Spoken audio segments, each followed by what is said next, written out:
কি ঘটেছিল সেদিন পিলখানায়, কারা এর সাথে জড়িত ছিল, কেন ৫৭ জন অফিসার সহ মোট ৭৪ জন অফিসারকে হত্যা করা হলো।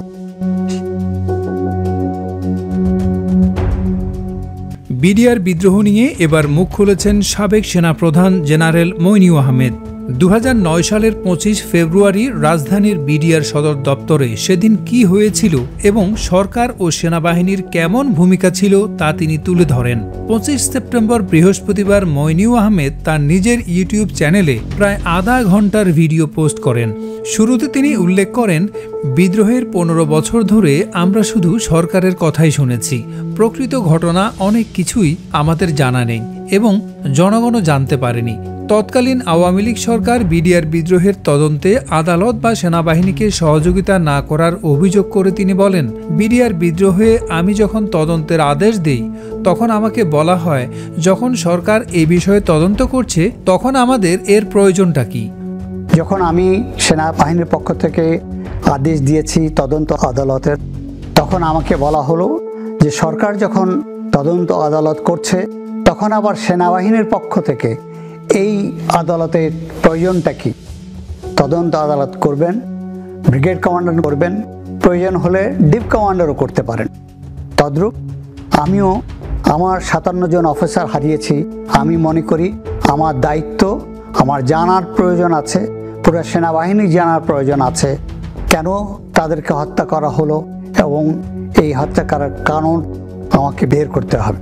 ৫৭ জন সেনা অফিসারের হত্যার প্রেক্ষাপটে ভিন্ন ভিন্ন পর্যায়ে তদন্তের প্রয়োজনীয়তার কথা উল্লেখ করে তিনি জানান, এরপর তেমন কিছু সরকার থেকে উচ্চবাক্য আসেনি, তবে এ তদন্ত আদালত করতে যেসব জিনিস প্রয়োজন তা সেভাবে সরকার থেকে আমরা সাহায্য পাইনি। সাবেক এই সেনাপ্রধান বলেন, সেনাবাহিনীর তদন্ত কমিটির নেতৃত্ব দিয়েছিলেন লেফটেন্যান্ট জেনারেল জাহাঙ্গীর আলম চৌধুরী, বর্তমানে যিনি স্বরাষ্ট্র উপদেষ্টা। তিনি তার কাজ সঠিকভাবে সম্পন্ন করতে পারেননি, কারণ অনেকে জেলে ছিল, অনেককে প্রশ্ন করা সম্ভব হয়নি। সেনাবাহিনীর তদন্ত চলাকালীন জেনারেল জাহাঙ্গীর কয়েকবার আমার কাছে এসেছেন এবং ওনার প্রবলেমগুলো তুলে ধরেছেন।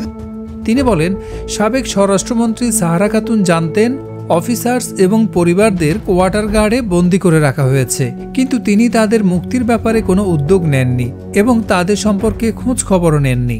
তিনি ৮টি পরিবারকে নিয়ে পিলখানা থেকে বের হয়ে আসেন। মইনুল আহমেদ বলেন, সেদিন সকাল 7:30টায় সেনা সদরের প্রতিদিনের মতো কাজ শুরু হয়। সকালে আমি সেখানে যাওয়ার প্রস্তুতি নিচ্ছিলাম। এমন সময় সিজিএস লেফটেন্যান্ট জেনারেল সিনহা আমার কাছে এসে বলেন, আমাদের কাছে কিছু মর্টার আছে যা সেনাবাহিনী ব্যবহার করে না, এর গুদামজাত ও রক্ষণাবেক্ষণ আমাদের জন্য কঠিন।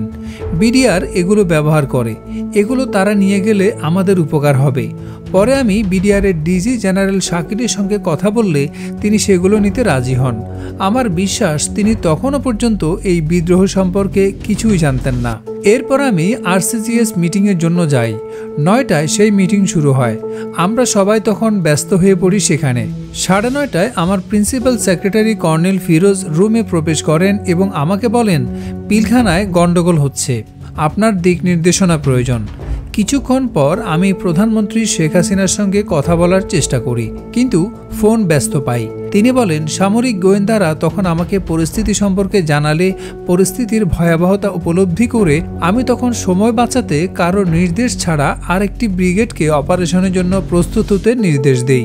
তারা তাৎক্ষণিকভাবে পদক্ষেপ নিতে শুরু করে, যার নামকরণ করা হয় অপারেশন রিস্টোর অর্ডার। ভিডিওতে ঘটনার সুষ্ঠু তদন্ত দাবি করে সাবেক এই সেনাপ্রধান বিডিআর বিদ্রোহ নিয়ে তার লেখা একটি বই খুব শিগগিরই প্রকাশ করা হবে বলে জানান।